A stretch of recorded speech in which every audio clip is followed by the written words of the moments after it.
Hey everyone, and welcome back to the channel Amy Reads Books. Today I'm going to be talking about my top 5 worst books that I read in 2025. The books that I'm going to be talking about today are Bride, Funny Story, Onyx Storm, Looking Glass Sound, and Assistant to the Villain.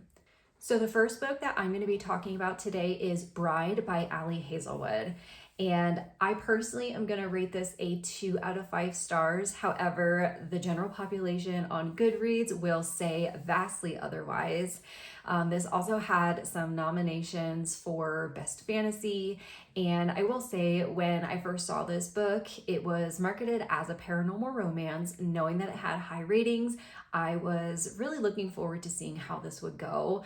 It has to do with a vampire and a werewolf, and being one of your original Twilight girlies from the early 2000s, I thought, what could be better than this?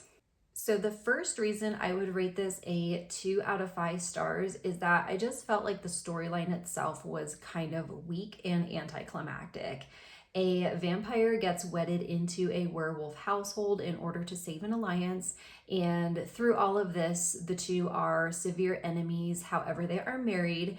And in this whole storyline and book, the werewolf's sister goes missing, and the quest to find her and to save the alliance between the vampires and werewolves, again, it just felt anticlimactic and just didn't really grab my attention the way I was hoping it would.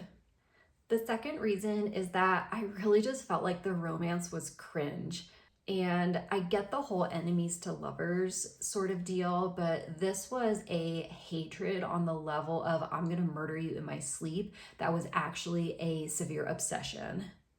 I personally find that a little bit icky, and the actual romantic scenes themselves, just the verbiage used and just the way that everything was written, I just did not enjoy it. In my opinion, the werewolf was an unlikable character, and he was kind of a D-bag throughout the entire book. And even as things were brought to light, I still had that same opinion of him at the end of the book. And the last reason that I just didn't enjoy this book was that it just felt very cliche. Again, it had that whole enemies to lovers deal. It had the female character being portrayed, while she was strong, she was a small individual, and the male character is this ginormous 300-pound muscle-ridden person.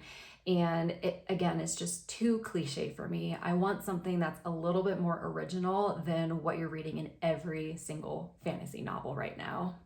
Okay, now that I got that one out of the way, the next book is Funny Story by Emily Henry. And I will say I might have rated this a little bit higher had I read the book, but I did listen to it on audiobook. This once again had some high ratings with the general population on Goodreads, and it also got some nominations for Best Audiobook. Again, I listened to the audiobook and I just didn't really enjoy it that much, and that's why I'm going to rate this a 3 out of 5 stars. The first reason I rate this a 3 out of 5 is that the premise of the book just wasn't all that great in my opinion. And engagement is broken off with the main character, and she goes off and lives with a male roommate, which, what do you think is going to happen? They are eventually going to become lovers. It was very predictable for me, and I just didn't really enjoy that a whole lot. The second reason is that I just get so tired of the female archetype being portrayed as weak, clumsy, can't cook, just not a functional human. I want to read a book where the female character is strong, they're smart, they're athletic, they can cook. I just feel like this was too cliche for that female archetype that's being described in a lot of these romance books, where they're weak, they're small, and they need a man to save them and take care of them. The third reason is that, like I mentioned earlier, I listened to this on audiobook and it just wasn't super enjoyable. While I appreciated the narrator's attempts at changing their voice for the different characters, the first time I heard Miles's voice out loud, I started laughing. It just wasn't a great portrayal of a male voice, and I just couldn't get it out of my head. And especially during the romantic scenes, I just was cringing and I just had a really hard time getting through it. Okay, book number 3 is Onyx Storm by Rebecca Yarros. And Once again, everyone has rated this so high. I was personally having really high hopes for reading this book. However, I unfortunately have to rate it a 2.5 out of 5 stars. Like I mentioned, I was so excited to read this book because it is the third book in the Empyrean series. I love fantasy, I love adventure, I love dragons, and I felt like all three of those categories fell short in this book. And the whole premise of the book was centered around Violet and Xaden's frantic romance, and it was just way too much for me. It felt like the romance scenes were just way too overdone and that Yarros was leaning too heavily into the smut fantasy that is so popular right now. I guess as I'm saying that, she's probably doing a really smart thing because a lot of people are wanting to read that right now. But for me, it just felt like it was more of the same and there was no originality to it. Second reason is that the book itself was just really slow and I had a hard time keeping my focus. There were several times I was maybe a third of the way in, maybe a little over halfway, where I really debated throwing in the towel and just stopping altogether. I'm not somebody who will leave a book unread, so I did persevere and I finished it. But again, there were so many moments throughout this book because it was unattention grabbing for me that I really just wanted to call it quits. And then the third reason I rated this as low as I did was the ending was just pretty anticlimactic. I kind of equate it to how the ending of the Twilight series was. It was supposed to be this big, monumental, world-changing event, but you read through the climax of the book and you think, was that it?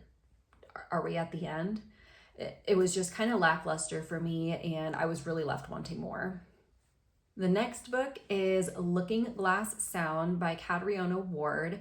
Now, I don't know how many people have heard of this book. I don't know how overall popular it is. However, the reason I read it was because I saw that it had some accolades for being voted for Best Fantasy Horror Novel of the Year. So figured I'd give it a try.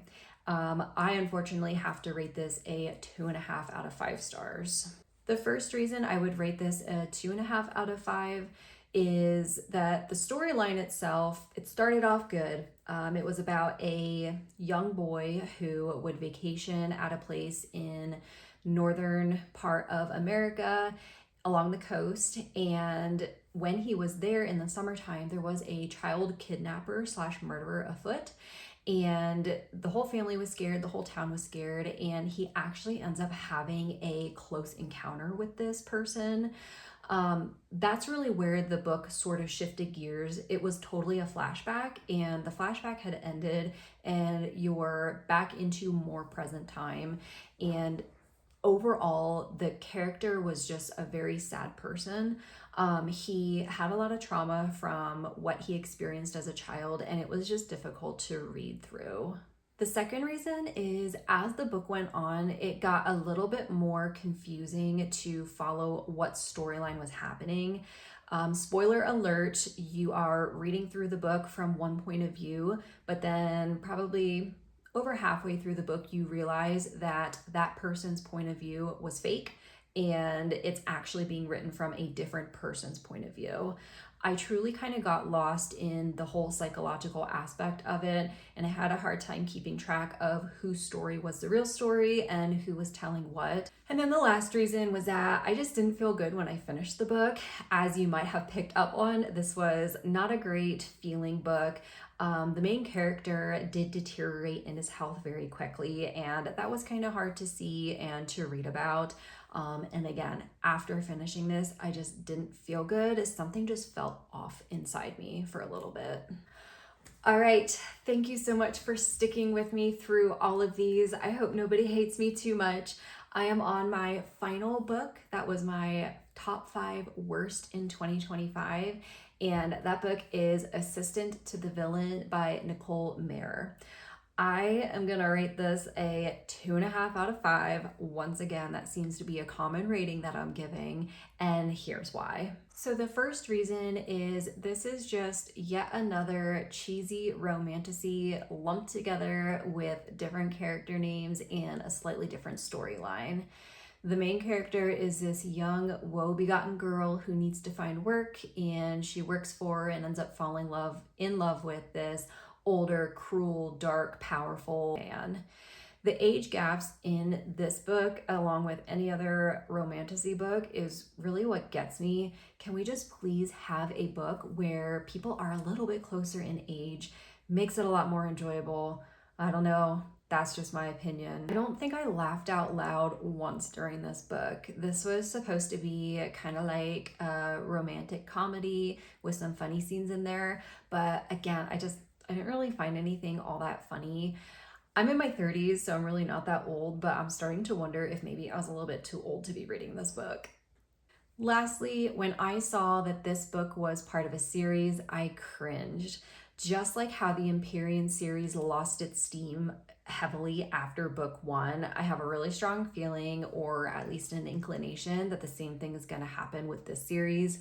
I just really don't know how much more could happen with the characters or in this world. And needless to say, I won't be reading any more of this series.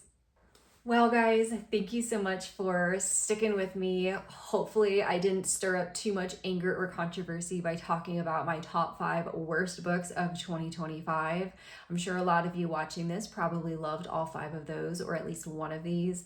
But again, these were just ones that didn't really do it for me.